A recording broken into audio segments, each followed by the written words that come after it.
Hello, bonjour, c'est lundi et je suis heureuse de vous retrouver pour partager avec vous la lecture d'un nouvel extrait. Pour cette semaine, nous vous invitons à découvrir la littérature africaine à travers un livre que beaucoup d'entre nous avons connu au primaire, au collège ou encore au lycée. Il s'agit de Sous l'orage de Seydou Badian. La lecture de cet extrait s'étendra de la page 147 à la page 148 et s'intitule Lettre de Tieman à Samou. Cher Samou, sans te connaître, j'ai été amenée à jouer un rôle dans ta vie. Kani a sûrement parlé de moi. J'ai vu le père Djigui. Je lui ai parlé. Il a décidé qu'il interviendrait auprès de Benfa afin que Kani puisse continuer ses études.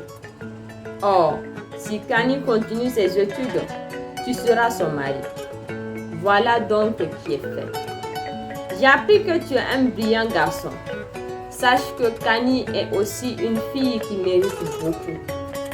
Tous les deux, vous avez écorché l'un des plus importants problèmes de chez nous. Mais sachez ceci, vos parents ne cherchent nullement à vous nuire. Le sentiment de la famille chez nous est plus fort que partout ailleurs. S'il y a des conflits entre les vieux et nous, c'est que nous représentons deux mondes différents. La conciliation est possible. C'est à vous à en prendre l'initiative.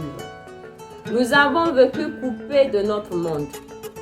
Nous lui avons fait greffe de n'avoir pu nous laisser ni machines ni buildings. Cependant, les machines et les buildings ne sont pas tout dans la vie. Il y a des valeurs morales. Ce sont elles qui conditionnent l'homme. Vous en ferez bientôt l'expérience avec les temps qui naissent. L'homme n'est pas seulement celui qui paye, mais celui dont l'œuvre contribue à fonder la communauté humaine. La technique ne saurait être un critère de supériorité.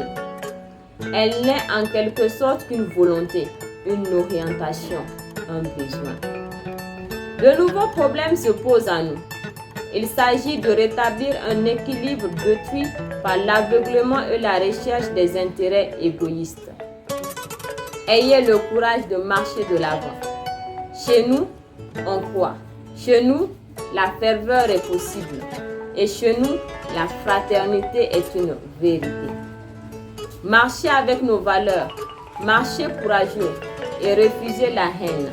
Car si de la haine vous tirez votre ferveur, le jour où la haine disparaîtra, vous serez un peuple mort.